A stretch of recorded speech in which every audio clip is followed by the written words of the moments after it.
महाराष्ट्र की देवेंद्र फडणवीस की सरकार ने 900 एनजीओज के लाइसेंस रद्द कर दिए हैं और यह कार्रवाई सिर्फ 900 एनजीओज तक ही सीमित नहीं है, बल्कि गृह मंत्रालय के आदेश के बाद पूरे देश भर में वो एनजीओज जो विदेशी फंडिंग ले रहे थे या फिर उनका कहां पर इस्तेमाल कर रहे थे, अचानक से वो इस्तेमाल बंद क्यों हो गया या ज्यादा इस्तेमाल कहां पर किया गया है, ऑडिट कराने का आदेश गृह मंत्रालय की तरफ से दिया गया है। और ये आदेश आया और इसी कड़ी में देवेंद्र फडणवीस की सरकार ने, सोचिए, 1, 2, 6, 10, 15, 200, 400 नहीं बल्कि पूरे 900 एनजीओज पर शिकंजा कसा है।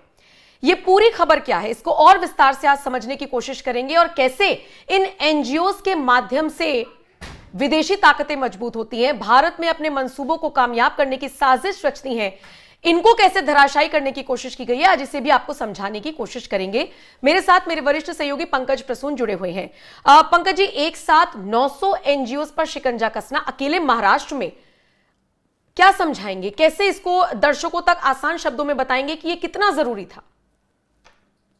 मैं दर्शकों को महाराष्ट्र और एनजीओ ये दो शब्द टाइप कीजिए गूगल में, और जो खबरें आ रही है न्यूज सेक्शन में वो जाइए पिछले 1 महीने में। खबरें क्या है? महाराष्ट्र से मेवात तक ठगी का जाल, 10 करोड़ दान का लालच देकर एनजीओ चेयरमैन बनाया, 4.5 करोड़ की ठगी। फिर अगली खबर है, अल फलाह के बाद महाराष्ट्र में इस ट्रस्ट पर ईडी का एक्शन, 406 करोड़ रुपए के विदेशी चंदे की जांच शुरू। ये जामिया इस्लामिया इशातुल उलूम, ये उसका नाम है जिसपे 406 करोड़ आया था। महाराष्ट्र में ईडी की धड़ाधड़ छापेमारी, जेआईआईयू ट्रस्ट पर विदेशी चंदे के बड़े घोटाले का खुलासा। ये सब महाराष्ट्र की खबर। बिल्कुल। अभी आपको पता होगा कि महाराष्ट्र पुलिस ने, महाराष्ट्र एटीएस ने धड़ाधड़ छापेमारी कर 21 जगहों पर छापेमारी हुई है। बिल्कुल, वो सारे, चाहे वो धर्मांतरण का काम हो या देश विरोधी एक्टिविटी हो, इस्लाम फैलाने का जो प्रचार हो, ये सारे के सारे एनजीओ के माध्यम से चल रहे हैं। और न सिर्फ महाराष्ट्र में बल्कि पूरे देश में। बहुत सारे लोग ये सवाल करते होंगे ना कि बांग्लादेशी आते हैं तो उनकी मदद कौन करता है? ये मदद यही एनजीओ करते हैं। क्यों मदद करते हैं? विदेश से पैसे लेकर।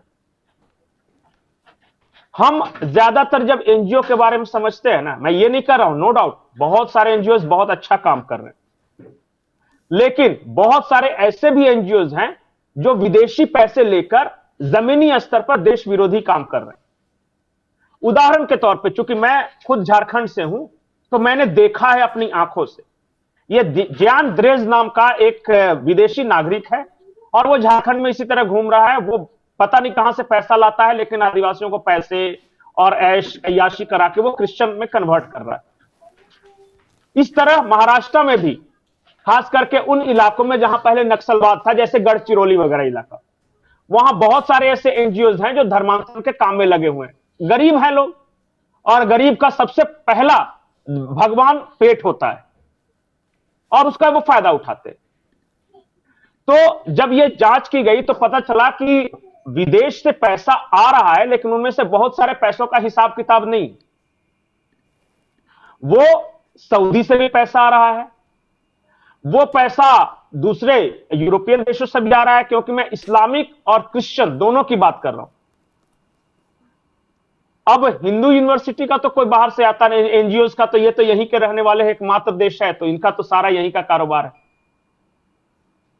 तो वो जो आ रहा है बड़े पैमाने पर धर्म परिवर्तन, आतंकी एक्टिविटीज, और वो बांग्लादेशी रोहिंग्याओं को बसाने का काम, उनको खाना देना, टेंट देना, बिजली, ये सारा काम जो चल रहा था ना महाराष्ट्र में, एक सर्जिकल स्ट्राइक से सारा ध्वस्त। महाराष्ट्र सरकार ने कहा कि अपना एफसीआरए लाइसेंस का ऑडिट कराओ। ऑडिट कराने का मतलब यह होता है कि विदेश से कितने पैसे आए आपके पास और कहां खर्च किया, सिर्फ इतना बता दो। और 21 दिन का वक्त दिया गया है, कारण बताओ। हाँ। उनसे पूछा गया है कि भैया आप कारण बताइए, नोटिस उनको जारी किया गया है। 21 दिनों में अगर संतोषजनक जवाब नहीं मिलता तो फिर एक्शन के लिए तैयार रहो। पंकज जी, 900 एनजीओ छोटा आंकड़ा नहीं होता है, लेकिन अब बताइए, अच्छा बताइए पूरे देश में कितने एनजीओ होंगे अंदाजन?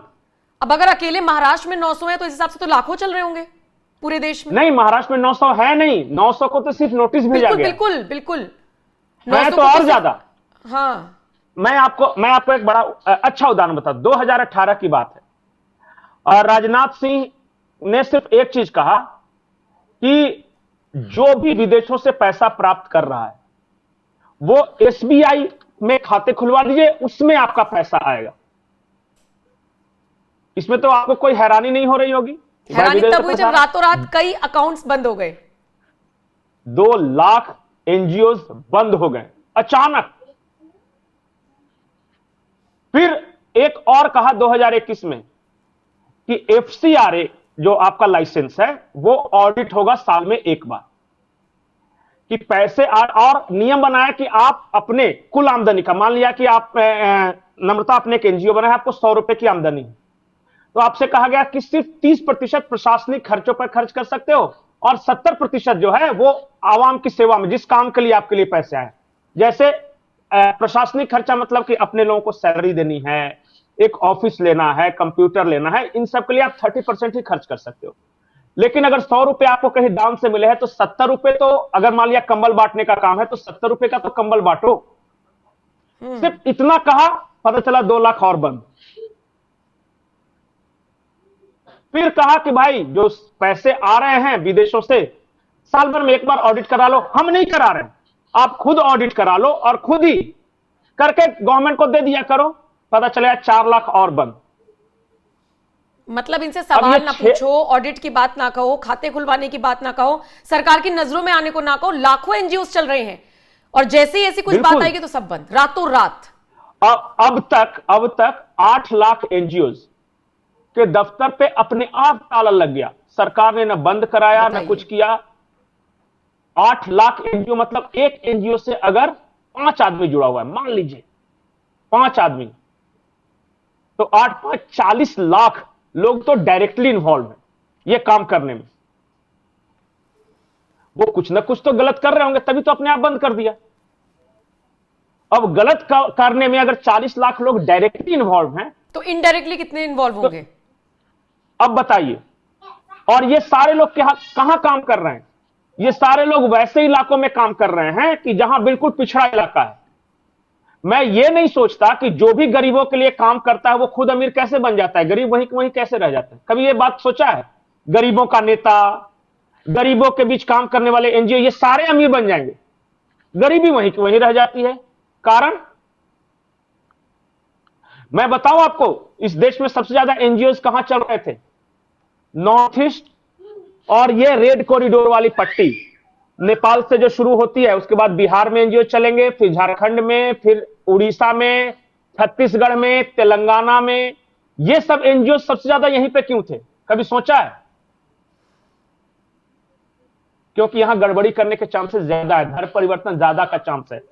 जंगलों में बेचारे कभी ट्राइबल्स के बीच, कभी दलितों के बीच, वो सब पे बीच इतना सरकार का ध्यान नहीं रहता ना। और ऊपर से नक्सलवाद था, तो उन्होंने क्या किया कि ये तो हमारे लिए फर्टाइल लैंड है।